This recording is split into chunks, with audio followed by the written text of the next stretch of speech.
ಸ್ನೇಹಿತರಿಗ ವಿಶೇಷವಾಗಿ ಅಧಿಕ ಮಾಸದಲ್ಲಿ ಆಚರಣೆ ಮಾಡುವಂಥ ಅಧಿಕ ಮಾಸದ ಕೃಷ್ಣ ಪಕ್ಷದ ಏಕಾದಶಿಯನ್ನು ಪೂರ್ಣ ವಿವರವಾಗಿ ತಿಳಿಸ್ಕೊಡ್ತಾ ಹೋಗ್ತೇನೆ. ಅಧಿಕ ಮಾಸದ ಕೃಷ್ಣ ಪಕ್ಷದ ಏಕಾದಶಿಗೆ ಬಹಳಷ್ಟು ಮಹತ್ವದ. ಯಾಕೆ ಹೇಳ್ತೇನೆ ಅಂದರೆ, ಇದನ್ನು ನಾವು ಕಮಲಾ ಏಕಾದಶಿ ಅಥವಾ ಪದ್ಮಿನಿ ಏಕಾದಶಿ, ಪರಮ ಏಕಾದಶಿ ಅಂತ ಕೂಡ ಕರಿತೇವೆ. ಈ ಏಕಾದಶಿಗೆ ಸಾಕ್ಷಾತ್ ಭಗವಂತ ಲಕ್ಷ್ಮೀ ದೇವಿಯನ್ನು ಯಾರು ಯಾವ ರೀತಿಯಿಂದ, ಎಷ್ಟು ಭಕ್ತಿಯಿಂದ, ಎಷ್ಟು ಶ್ರದ್ಧೆಯಿಂದ ಈ ಒಂದು ಏಕಾದಶಿ ಆಚರಣೆಯನ್ನು ಮಾಡ್ತಾರೋ ಅವರಿಗೆ ನೀನೇ ಫಲವನ್ನು ಕೊಡು ಅಂಥೇಳಿ ಈ ಒಂದು ಏಕಾದಶಿಗೆ ಫಲ ಕೊಡಲಿಕ್ಕೆ ಅಧಿಕಾರಿಯನ್ನಾಗಿ ಮಾಡಿದಂತೆ. ಹೀಗಾಗಿ ಒಂದು ಕಥೆ ಕೂಡ ಬರ್ತದ, ದಾರಿದ್ರ್ಯವನ್ನು ದೂರ ಮಾಡುವಂಥ. ಈ ಕಥೆಯನ್ನು ಕೂಡ ನಾನು ನಿಮಗೆ ತಿಳಿಸ್ಕೊಡ್ತೀನಿ. ಅಷ್ಟೇ ಅಲ್ಲ, ಈ ಯಾವ ಸಮಯದಲ್ಲಿ ಪೂಜೆಯನ್ನು ಮಾಡಿದರೆ ನಿಮಗೆ ಅತ್ಯಂತ ಶ್ರೇಷ್ಠ ಅನ್ನಿಸ್ತದ, ಜೊತೆಗೆ ಒಂದು ವಿಶೇಷವಾದ ಸ್ತೋತ್ರದ ಸಮಯ ಸಿಕ್ಕರೆ ಖಂಡಿತವಾಗಿಯೂ ತಿಳಿಸ್ಕೊಡ್ತೀನಂತ. ಮೊದಲನೇದಾಗಿ ಪ್ರತಿಯೊಂದು ಏಕಾದಶಿಗೂ ಮಹತ್ವ ಇರುವ ಹಾಗೆ ಈ ಏಕಾದಶಿಗೆ ದಾರಿದ್ರ್ಯವನ್ನು ದೂರ ಮಾಡುವಂಥ ಶಕ್ತಿ ಅದ ಅಂಥೇಳಿ ಇದನ್ನು ನಾವು ಕಮಲಾ ಏಕಾದಶಿ ಅಥವಾ ಪದ್ಮಿನಿ ಏಕಾದಶಿ, ಪದ್ಮದಲ್ಲಿ ಕುಳಿತಿರುವಂಥ ಮಹಾಲಕ್ಷ್ಮಿ ಇದಕ್ಕೆ ಅಧಿಕಾರಿಣಿ, ಫಲವನ್ನು ಕೊಡಲಿಕ್ಕೆ ಅಧಿಕಾರಿಣಿಯಾಗಿರುವಂಥ ಈ ಏಕಾದಶಿ ವಿಶೇಷ ಫಲ ಪ್ರಾಪ್ತಿಯಾಗ್ತದೆ. ಮಾಡಿ ನೋಡ್ರಿ ಭಕ್ತಿ ಶ್ರದ್ಧೆಯಿಂದ. ಈ ಏಕಾದಶಿಯನ್ನು ನೀವು ಎಷ್ಟು ಶ್ರದ್ಧೆಯಿಂದ ಮಾಡ್ತೀರೋ ಅಷ್ಟು ಒಳ್ಳೆಯ ಫಲಗಳು ನಿಮಗೆ ಪ್ರಾಪ್ತಿಯಾಗ್ತದೆ. ಬರ್ರಿ ಕಥೆಯದ ಹೇಳ್ತೀನಿ. ಕೃಷ್ಣನನ್ನು ಯುಧಿಷ್ಠಿರ ಕೇಳ್ತಾ ಇದ್ದಾನೆ. ಮಲಂಲೋಚಸ್ಯ ಮಾಸಸ್ಯ ಕೃಷ್ಣಾಕ ಕಥ್ಯತೆ ವಿಭೋ ಕಿಂ ನಾಮ ಕೋವಿಸ್ತಸ್ಯಾಹ ಕಥಯಸ್ವ ಜಗತ್ಪತೆ ಅಂಥೇಳಿ. ಈ ಒಂದು ಅಧಿಕ ಮಾಸದ ಕೃಷ್ಣ ಪಕ್ಷದ ಏಕಾದಶಿಯನ್ನು ಯಾರು ಮೊದಲು ಆಚರಣೆಯನ್ನು ಮಾಡಿದರು, ಅದರ ಹಿನ್ನೆಲೆ ಏನು, ಅದಕ್ಕೆ ಒಂದು ಕಥೆಯಾದ ಕೃಷ್ಣದೇವರು ಹೇಳ್ತಾ ಇದ್ದಾರೆ. ಹೇ ಯುಧಿಷ್ಠಿರ ಕೇಳು, ಹಿಂದೆ ಸುಮೇಧ ಅನ್ನುವ ಒಬ್ಬ ಬ್ರಾಹ್ಮಣ ಇರ್ತಾನೆ. ಅತ್ಯಂತ ಧಾರ್ಮಿಕನಾಗಿಯೂ ಇರುವಂಥ ಆ ಬ್ರಾಹ್ಮಣನಿಗೆ ಪವಿತ್ರ ಅನ್ನುವ ಒಂದು ಪತಿವ್ರತೆಯಾದ ಹೆಂಡತಿ ಇರ್ತಾಳೆ.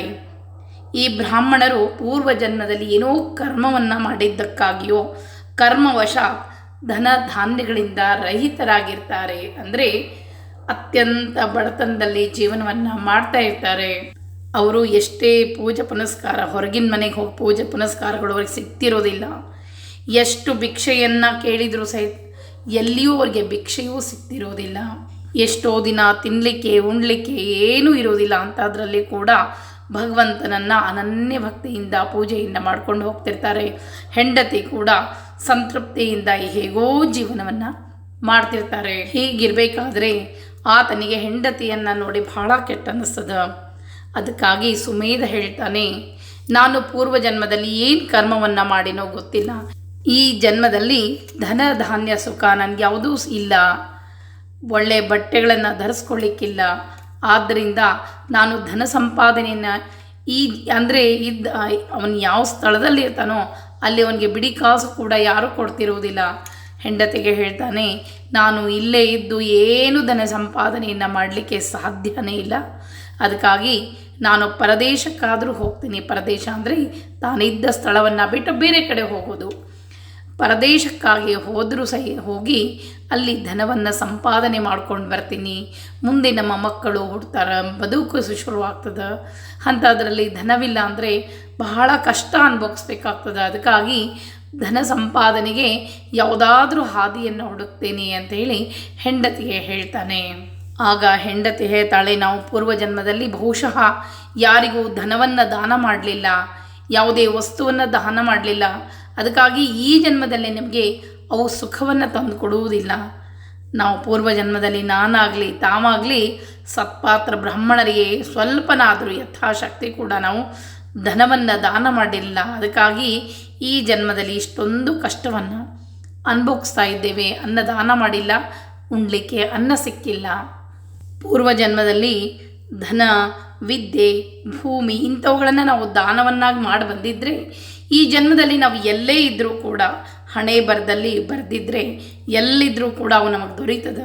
ಅದಕ್ಕಾಗಿ ನೀವು ಬೇರೆ ಕಡೆ ಹೋಗಿ ಯಾಕೆ ನೀವು ನಿಮ್ಮ ಒಂದು ಸಮಯವನ್ನು ವ್ಯರ್ಥ ಮಾಡ್ಕೊಳ್ತೀರಿ? ನೀವು ನನ್ನನ್ನು ಬಿಟ್ಟು ಹೋಗೋದು ಸರಿಯಲ್ಲ. ಯಾಕಂದರೆ ಗಂಡನನ್ನು ಬಿಟ್ಟಂಥ ಹೆಂಗಸರನ್ನು ಅಗೌರವದಿಂದ ನಡೆಸ್ಕೊಳ್ತದೆ ಈ ಸಮಾಜ ಅಂಥೇಳಿ ಆಕೆ ಗಂಡನಿಗೆ ನಾನು ಬಿಟ್ಟು ಎಲ್ಲೂ ಹೋಗಬೇಡ್ರಿ ಅಂಥೇಳಿ ಪರಿಪರಿಯಾಗಿ ಬೇಡ್ಕೋತಾಳೆ. ಆಗ ಸುಮೇಧ ಹೋಗುವ ಒಂದು ಮಾತನ್ನು ಬಿಡ್ತಾನೆ. ಹೀಗಿರಬೇಕಾದ್ರೆ ಒಂದು ದಿನ ಕೌಂಡಿನ್ಯ ಮಹರ್ಷಿಗಳು ಸುಮೇಧನ ಒಂದು ಆಶ್ರಮಕ್ಕೆ ಬರ್ತಾರೆ. ಸುಮೇಧ ಒಂದು ಗುಡಿಸಲನ್ನು ಕಟ್ಟಿಕೊಂಡು ಇರ್ತಿರ್ತಾನೆ. ಅಂತಹದಲ್ಲಿ ಕೌಂಡಿನ್ಯ ಮಹರ್ಷಿಗಳು ಅವರಿಗೆ ಯಾವುದೋ ಒಂದು ದೈವ ಪ್ರೇರಣೆಯಾಗಿ ಅಲ್ಲಿಗೆ ಬರ್ತಾರೆ. ಬಂದಂಥ ಕೌಂಡಿನ್ಯ ಮಹರ್ಷಿಯನ್ನು ಆದರದಿಂದ ಸತ್ಕಾರವನ್ನು ಮಾಡ್ತಾರೆ. ಯಾಕಂದರೆ ಋಷಿ ಮನೆಗಳು ಎಲ್ಲಿಯೋ ಬರ್ತಾರೆ ಅಂದರೆ ಅವ್ರದ್ದು ದೈವದ ಪ್ರೇರಣೆ ಇರ್ತದ, ಮುಂದೆ ಅವರ ಬದುಕು ಹಸನಾಗ್ತದ, ಅದು ಒಂದು ಸೂಚನೆ ಅಂತ ಹೇಳ್ತೀವಿ. ನಮ್ಮ ತಾಪತ್ರೆಯ ನಿವಾರಣೆಗೆ ಭಗವಂತ ಅವರನ್ನು ದೂತನಾಗಿ ಕಳಿಸಿದಂತೆ ಅಂತ ಹೇಳಿ. ಅದಕ್ಕಾಗಿ ಯಾವುದೋ ಗುರುಗಳು ನಮ್ಮಲ್ಲಿಗೆ ಬರ್ತಾರೆ ಅಂದರೆ ಅದು ದೈವ ಪ್ರೇರಣೆಯಿಂದ. ಪತಿ ಪತ್ನಿಯರಿಬ್ಬರು ಬಂದಂಥ ಋಷಿಮುನಿಗಳನ್ನು ಆದರದಿಂದ ಸತ್ಕಾರವನ್ನು ಮಾಡ್ತಾರೆ. ಮನೆಯಲ್ಲಿರುವಂಥ ಮುಷ್ಟಿ ಅಕ್ಕಿ ಅನ್ನವನ್ನು ಹೂಡಿ ಅನ್ನವನ್ನು ಮಾಡಿ ಅದಕ್ಕೆ ತಕ್ಕಂಥ ಒಳ್ಳೆಯ ಒಂದು ತರಕಾರಿಯನ್ನೆಲ್ಲ ಹಾಕಿ ಏನೋ ಒಂದು ರುಚಿಕರವಾಗಿರುವಂಥ ಅಡುಗೆಯನ್ನು ಮಾಡಿ ಋಷಿಮುನಿಗಳಿಗೆ ಬಡಿಸ್ತಾರೆ. ಪ್ರಸನ್ನ ಚಿತ್ತರಾದಂಥ ಋಷಿಗಳು ಅವ್ರಿಗೆ ಕೇಳ್ತಾರೆ, ಏನೋ ವಿಷಯ ಅದ, ನಿಮ್ಮ ಮುಖದಲ್ಲಿ ತೇಜಸ್ಸು ಇಲ್ಲ ಅಂಥೇಳಿ. ಆಗ ಆಕೆ ಸುಮೇಧನ ಹೆಂಡತಿ ಹೇಳ್ತಾಳೆ, ನಮ್ಮ ಮನೆಯಲ್ಲಿ ಈ ರೀತಿಯಾಗಿ ನಡೆದದ, ನನ್ನ ಗಂಡ ಪರದೇಶಕ್ಕೆ ಹೋಗಿ ಹಣವನ್ನು ಗಳಿಸಬೇಕು ಅಂಥೇಳಿ ಯೋಚನೆಯಲ್ಲಿದ್ದಾರೆ ಅಂತ ಹೇಳುವಂಥ ಸಂದರ್ಭದಲ್ಲಿ ಆಗ ಋಷಿಗಳಿಗೆ ಹೆಂಡತಿ ಪರಿಪರಿಯಾಗಿ ಬೇಡ್ಕೋತಾಳೆ, ನನ್ನ ಪತಿಗೆ ಈ ದಾರಿದ್ರ್ಯ ದೂರ ಆಗುವಂಥ ಏನಾದರೂ ಒಂದು ವೃತ ಇದ್ದರೆ ಹೇಳ್ರಿ ಅಂಥೇಳಿ. ಆಗ ಋಷಿಗಳು ಹೇಳ್ತಾರೆ, ಹೇ ಭದ್ರೆ, ಈ ಮಲಮಾಸದಲ್ಲಿ ಬರುವಂಥ ಕೃಷ್ಣ ಪಕ್ಷದಲ್ಲಿ ಬರುವಂಥ ಈ ಪರಮ ಎಂಬ ಹೆಸರಿನ ಏಕಾದಶಿ ಅಂದರೆ ಈ ಕೃಷ್ಣ ಪಕ್ಷದ ಪರಮ ಏಕಾದಶಿ ಪದ್ಮಿನಿ ಏಕಾದಶಿಯನ್ನು ಮನಸ್ಕೊಟ್ಟು ಪರಿಪರಿಯಾಗಿ ನಿಮ್ಮ ದುಃಖ ದಾರಿದ್ರ್ಯಗಳನ್ನೆಲ್ಲ ಹೇಳಿಕೊಂಡು ಭಗವಂತನಲ್ಲಿ ಅನನ್ಯವಾಗಿ ಬೇಡ್ಕೊಳ್ಬೇಕು. ಯಾವಾಗ ನೀನು ಭಕ್ತಿಯನ್ನು ಇಟ್ಟು ಉಪವಾಸವನ್ನು ಮಾಡಿ ಭಗವಂತನನ್ನ ಬೇಡ್ಕೊಳ್ತೀಯೋ ಆ ಫಲಕ್ಕೆ ಅಧಿಕಾರಿಣಿಯಾದಂಥ ಮಹಾಲಕ್ಷ್ಮಿ ನಿನ್ನ ದಾರಿದ್ರ್ಯವನ್ನೆಲ್ಲ ದೂರ ಮಾಡ್ತಾಳೆ. ಅಷ್ಟೇ ಅಲ್ಲ, ಹಿಂದಕ್ಕೆ ಕುಬೇರನು ಕೂಡ ಈ ಸುಶೋಭನವಾದಂಥ ಈ ವ್ರತವನ್ನು ಆಚರಣೆ ಮಾಡಿದ್ರಿಂದ ರುದ್ರದೇವರು ಸಂತುಷ್ಟನಾಗಿ ಧನಾಧಿಪನನ್ನಾಗಿ ಮಾಡಿದ, ಅಂದರೆ ಧನಕ್ಕೆ ಅಧಿಕಾರಿಯನ್ನಾಗಿ ಮಾಡಿದ. ಮಗ್ನನ್ನು ಮಾರಾಟ ಮಾಡಿದಂಥ ಹರಿಶ್ಚಂದ್ರ ಕೂಡ ಈ ವ್ರತವನ್ನು ಆಚರಣೆ ಮಾಡಿದ್ದರಿಂದ ಮತ್ತೆ ಹೆಂಡತಿ ಮಗನನ್ನು ಪಡೆದ. ಅದಕ್ಕಾಗಿ ಈ ವ್ರತಕ್ಕೆ ಬಹಳಷ್ಟು ಮಹತ್ವದ ಈ ಮಂಗಳಪ್ರದವಾದಂಥ ಶ್ರೇಷ್ಠ ವ್ರತವನ್ನು ವಿಧಿಪೂರ್ವಕವಾಗಿ ಈ ಏಕಾದಶಿ ಆಚರಣೆಯನ್ನು ಮಾಡಿ ನೋಡು, ಮುಂದೆ ಅದರ ಫಲವನ್ನು ನೀನೇ ತಿಳಿದುಕೊಳ್ತೀಯ ಅಂಥೇಳಿ. ಈ ರೀತಿಯಾಗಿ ಏಕಾದಶಿಯನ್ನು ಮಾಡಿ ಆ ದಿನ ಯಾರು ಪೂರ್ಣ ಕುಂಭವನ್ನು ನೀರಿನಿಂದ ತುಂಬಿದಂಥ ಪೂರ್ಣ ಕುಂಭವನ್ನು ಜಲದಾನ ಬ್ರಾಹ್ಮಣರಿಗೆ ಮಾಡಿದರೆ ಬ್ರಹ್ಮಾಂಡ ದಾನ ಮಾಡಿದಷ್ಟು ಪುಣ್ಯ ಬರ್ತದಂತ. ಜೊತೆಗೆ ತಿಲಪಾತ್ರವನ್ನು ಕೊಡುವುದು, ಒಂದು ಪಾತ್ರೆಯಲ್ಲಿ ಕರಿ ಎಳ್ಳನ್ನು ಅಥವಾ ಬಿಳಿ ಎಳ್ಳನ್ನು ಹಾಕಿ ದಾನ ಮಾಡೋದ್ರಿಂದ ಆ ಎಷ್ಟು ಎಳ್ಳಿರ್ತದಲ್ಲ, ಪಾತ್ರೆಯಲ್ಲಿ ಎಷ್ಟು ಎಳ್ಳಿನ ಸಂಖ್ಯೆ ಇರ್ತದಲ್ಲ ಅಷ್ಟು ಸಂಖ್ಯೆ ವರ್ಷಗಳವರೆಗೆ ನಾವು ಸ್ವರ್ಗದಲ್ಲಿ ವಾಸ ಮಾಡ್ತೇವಂತೆ. ಅದಕ್ಕಾಗಿ ಈ ಏಕಾದಶಿ ಬಹಳಷ್ಟು ಮಹತ್ವ ಪಡೆದಿದ್ದು. ಮುಂದೆ ಬಹಳಷ್ಟು ದಾನಗಳವ ಈ ಒಂದು ಏಕಾದಶಿಗೆ. ಆ ದಾನಗಳನ್ನ ಮುಂದಿನ ವಿಡಿಯೋದಲ್ಲಿ ಹೇಳ್ತೀನಿ. ಈ ಏಕಾದಶಿ ಪೂಜಾ ಸಮಯವನ್ನು ಹೇಳ್ತೀನಿ, ಮುಂದೆ ನೋಟ್ ಮಾಡಿ ಇಟ್ಕೊಳ್ರಿ. ಈ ರೀತಿಯಾಗಿ ಕೌಂಡಿನ್ಯ ಮಹರ್ಷಿ ಹೇಳಿದಂತೆ ವಿಧಿಯುಕ್ತವಾಗಿ ಈ ಏಕಾದಶಿ ಆಚರಣೆಯನ್ನು ಮಾಡಿದಂಥ ಪವಿತ್ರ ಮುಂದೆ ಧನ ಸಂಪನ್ನಾಗಿ ಅಷ್ಟೈಶ್ವರ್ಯವನ್ನು ಪಡೆದ್ಲು. ಅದಕ್ಕಾಗಿ ಈ ಏಕಾದಶಿ ಮಹಾಲಕ್ಷ್ಮಿ ಅನುಗ್ರಹ ದೊರೆಯುತ್ತದೆ ಅಂಥೇಳಿ ಈ ಏಕಾದಶಿಗೆ ಪದ್ಮಿನಿ ಏಕಾದಶಿ, ಕಮಲಾ ಏಕಾದಶಿ ಅಂತೇಳಿ ಕರೀತಾರೆ. ಈ ಏಕಾದಶಿಯನ್ನು ನಾವು ಯಾವ ದಿನ ಆಚರಣೆ ಮಾಡಬೇಕು ಅನ್ನೋದಾದರೆ ಗುರುವಾರ ಏಕಾದಶಿ ಆಚರಣೆಯನ್ನು ಮಾಡಬೇಕು. ಗುರುವಾರ ದಿವಸ ಏಕಾದಶಿ, ಅಶ್ವಿನಿ ನಕ್ಷತ್ರ, ಶೋಭನ ಯೋಗ, ಭವಕರಣದಲ್ಲಿ ಆಚರಣೆಯನ್ನು ಮಾಡ್ತಾ ಇದ್ದೇವೆ. ಚಂದ್ರ ಮೇಷ ರಾಶಿಯಲ್ಲಿ ಸ್ಥಿತನಿದ್ದಾನೆ. ಈ ದಿನ 11ನೇ ತಾರೀಕು ಗುರುವಾರ ಏಕಾದಶಿ ಆಚರಣೆಯನ್ನು ಮಾಡ್ತಾ ಇದ್ದೇವೆ. 11ನೇ ತಾರೀಕು ಗುರುವಾರ. ಇನ್ನೂ ಒಂದು ಸಲ ಹೇಳ್ತೀನಿ, 11ನೇ ತಾರೀಕು ಗುರುವಾರ ಏಕಾದಶಿ ಆಚರಣೆಯನ್ನು ಮಾಡ್ತಾ ಇದ್ದೇವೆ. ಇನ್ನು ಏಕಾದಶಿ ಆಚರಣೆ ಮಾಡೋದ್ರಿಂದ ಸಕಲ ಸಂಕಷ್ಟಗಳೆಲ್ಲವೂ ದೂರ ಆಗ್ತದೆ ಅಂಥೇಳಿ ಈ ಏಕಾದಶಿ ವಿಶೇಷವಾಗಿರುವಂಥದ್ದು ಅಂಥೇಳಿ. ಪ್ರತಿ ಸಲ ಹೇಳಿದ ಹಾಗೆ ಏಕಾದಶಿ 3 ದಿವಸದ್ದು. ಪ್ರಥಮ ದಿವಸ ದಶಮಿ ಅಂದರೆ ಬುಧವಾರ ದಶಮಿ ತಿಥಿ, ಒಂದೇ ಊಟ ಇರ್ತದೆ. ಸಾಯಂಕಾಲ ಏನಾದರೂ ತಿಂಡಿಯನ್ನು ತಿನ್ಬೋದು. ಮಾರನೇ ದಿವಸ ಏಕಾದಶಿ, ಯಥಾಶಕ್ತಿ ಉಪವಾಸ ಇರ್ತದೆ. ಶುಕ್ರವಾರ ದಿವಸ ದ್ವಾದಶಿ ಇರ್ತದೆ. ಆ ದಿನ ಪಾರಣೆಯನ್ನು ಮಾಡಿ ಅಡುಗೆ ನೈವೇದ್ಯ ಮಾಡಿ ನೀವು ಕೂಡ ಊಟ ಮಾಡಬೇಕು. ರಾತ್ರಿ ಏನಾದರೂ ತಿಂಡಿಯನ್ನು ತಿನ್ನಬೇಕು. ಒಟ್ಟು ದಶಮಿ, ಏಕಾದಶಿ, ದ್ವಾದಶಿ 3 ದಿನದ ಈ ವ್ರತ. ಇನ್ನು ಈ ಏಕಾದಶಿಗೆ ಸಂಕಲ್ಪ ಹೇಳೋಕ್ಕಿಂತ ಮುಂಚೆ ಸಮಯವನ್ನು ಹೇಳಿಬಿಡ್ತೀನಿ, ನೋಟ್ ಮಾಡಿ ಇಟ್ಕೊಳ್ರಿ. ಯಾವ ಸಮಯದಲ್ಲಿ ಪೂಜೆಯನ್ನು ಮಾಡಿದರೆ ಲಕ್ಷ್ಮೀ ಸಹಿತ ನಾರಾಯಣ ದೇವರ ಪೂಜೆಯನ್ನು ಮಾಡಿ ನೋಡ್ರಿ, ಸಂಕಷ್ಟಗಳೆಲ್ಲವೂ ದೂರ ಆಗ್ತದೆ. ಈಗ ಸಮಯವನ್ನು ಕೂಡ ಕೊಟ್ಬಿಡ್ತೀನಿ, ಸಮಯವನ್ನು ನೋಟ್ ಮಾಡಿ ಇಟ್ಕೊಳ್ರಿ. 11ನೇ ತಾರೀಕು ಸೂರ್ಯೋದಯ ನಮಗೆ 5 ಗಂಟೆ 45 ನಿಮಿಷದಿಂದ, ಸೂರ್ಯಾಸ್ತ 7 ಗಂಟೆ 8 ನಿಮಿಷ. ಈ ಸೂರ್ಯೋದಯ ಸೂರ್ಯಾಸ್ತ ಮುಹೂರ್ತಕ್ಕೆ ಬಹಳ ಮುಖ್ಯ ಅಂತ ಹೇಳ್ತೇವೆ. ಇನ್ನು ಆ ದಿನ ನಮಗೆ ರಾಹುಕಾಲ ಮಧ್ಯಾಹ್ನ 2 ಗಂಟೆ 6 ನಿಮಿಷದಿಂದ 3 ಗಂಟೆ 47 ನಿಮಿಷದವರೆಗೆ ನಮಗೆ ರಾಹುಕಾಲ ಪ್ರಾಪ್ತಿಯಾಗಲಿಕ್ಕತ್ತದ. ಆ ದಿನ ಬ್ರಾಹ್ಮಿ ಮುಹೂರ್ತ ಅತ್ಯಂತ ಶುಭ ಯೋಗದಲ್ಲಿ ಪ್ರಾಪ್ತಿಯಾಗ್ಯದ. ಬ್ರಾಹ್ಮಿ ಮುಹೂರ್ತ 4 ಗಂಟೆ 10 ನಿಮಿಷದಿಂದ 4 ಗಂಟೆ 58 ನಿಮಿಷದವರೆಗೆ ಬ್ರಾಹ್ಮಿ ಮುಹೂರ್ತ, ಬ್ರಹ್ಮ ಮುಹೂರ್ತ ಅಂತ ಹೇಳ್ತೀವಿ. ಆ ದಿನ ವಿಶೇಷವಾಗಿ ಮಿತ್ರ ಯೋಗ, ಮಾನಸ ಯೋಗ ಕೂಡ ನಮಗೆ ಪ್ರಾಪ್ತಿಯಾಗಲಿಕ್ಕತ್ತದ. ಸಮಯ ಮುಂದಿಂದ ಹೇಳ್ತೀನಿ. ಇನ್ನು 2ನೇ ಮುಹೂರ್ತ ಅತ್ಯಂತ ಶುಭ ಮುಹೂರ್ತ ಅಂತಲೇ ಹೇಳ್ತೀವಿ. 6 ಗಂಟೆ 15 ನಿಮಿಷದಿಂದ ಬೆಳಗ್ಗೆ 6 ಗಂಟೆ 15 ನಿಮಿಷದಿಂದ 8 ಗಂಟೆ 15 ನಿಮಿಷ. ಇದು ಬಹಳಷ್ಟು ಒಳ್ಳೆಯದು. ಮಿಥುನ ಲಗ್ನ, ಬುಧ ಅಧಿಪತಿ ಪ್ರಾಪ್ತಿಯಾಗಲಿಕ್ಕತ್ತದ. ಮುಂದೆ 8 ಗಂಟೆ 25 ನಿಮಿಷದಿಂದ 10 ಗಂಟೆ 35 ನಿಮಿಷ. ಇದು ಕೂಡ ಬಹಳಷ್ಟು ಒಳ್ಳೆಯ ಯೋಗಗಳು ಪ್ರಾಪ್ತಿಯಾಗ್ತಾ ಇದೆ. ಕರ್ಕಲಗ್ನ ನಮಗೆ ಚಂದ್ರ ಅಧಿಪತಿ ಇರುವಂಥ ಕರ್ಕಲಗ್ನದಲ್ಲಿ ಲಕ್ಷ್ಮೀ ಪೂಜೆ ಅತ್ಯಂತ ಶ್ರೇಷ್ಠ ಅಂತ ಕೂಡ ಹೇಳ್ತೀವಿ. ಲಕ್ಷ್ಮೀ ಸಹಿತ ನಾರಾಯಣ ದೇವರ ಸ್ಮರಣೆ ಆಗೋದಾಗಲಿ ಪೂಜೆ ಬಹಳನೂ ಶ್ರೇಷ್ಠ. ಮುಂದೆ ಪಂಚಕ ಯೋಗ ನಮಗೆ ಪ್ರಾಪ್ತಿ ಆಗ್ತಾ ಇರೋದ್ರಿಂದ ಆ ನಂತರ ಶುಭ ಮುಹೂರ್ತಗಳು ನನಗೆ ಪ್ರಾಪ್ತಿ ಆಗ್ತಾ ಇಲ್ಲ.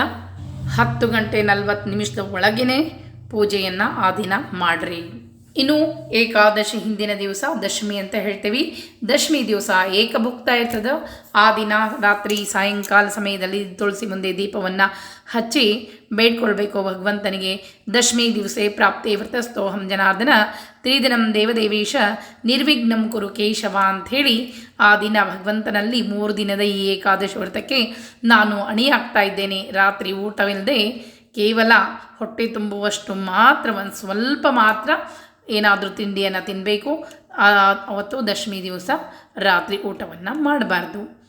ಮಾರನೇ ದಿವಸ ಏಕಾದಶಿ ಸಂಕಲ್ಪ, ಬೆಳಗ್ಗೆ ಬೇಗ ಎದ್ದು ಭಗವಂತನಲ್ಲಿ ಪ್ರಾರ್ಥನೆಯನ್ನು ಮಾಡ್ಕೋಬೇಕು. ಏಕಾದಶಂ ನಿರಾಹಾರ ಸ್ಥಿತ್ವಾಹಂ ಪರೇಹನಿ ಭೋಕ್ಷಾಮಿ ಪುಂಡರೀಕಾಕ್ಷ ಶರಣಂ ಮೇ ಭವಾಚ್ಯುತ.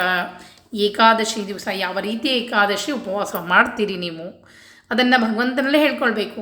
ನಿಮ್ಮ ಆರೋಗ್ಯದನಾದರೂ ತೊಂದರೆ ಇದ್ದರೆ, ನನಗೆ ಇವತ್ತು ಇಷ್ಟು ತೊಂದರೆ ಅದ, ಏನಾದರೂ ಇಷ್ಟು ತಿಂದು ನಾನು ಏಕಾದಶಿ ಮಾಡ್ತೀನಿ, ಹಣ್ಣು ಹಾಲು ತೆಗೆದುಕೊಂಡು ಏಕಾದಶಿ ಮಾಡ್ತೀನಿ, ನೀರನ್ನು ಕುಡಿಲಾರದೆ ಏಕಾದಶಿ ಮಾಡ್ತೀನಿ. ನೀವು ಯಾವ ರೀತಿ ಏಕಾದಶಿ ಮಾಡ್ತೀರೋ ಭಗವಂತನಲ್ಲಿ ಮುಚ್ಚು ಮರೆ ಇಲ್ಲದೆ ಹೇಳ್ಕೊಂಡ್ಬಿಡ್ಬೇಕು. ನನ್ನ ಕಡೆ ಆಗ್ತಾ ಇಲ್ಲ, ಇದಿಷ್ಟು ಮಾಡ್ಲಿಕ್ಕೆ ಆಗ್ತದೆ ನನಗೆ, ಭಗವಂತ ನೀ ಏನು ಜ್ಞಾನವನ್ನು ಕೊಟ್ಟಿದ್ದೀವಿ ಆ ರೀತಿ ಮಾಡ್ತೀನಿ.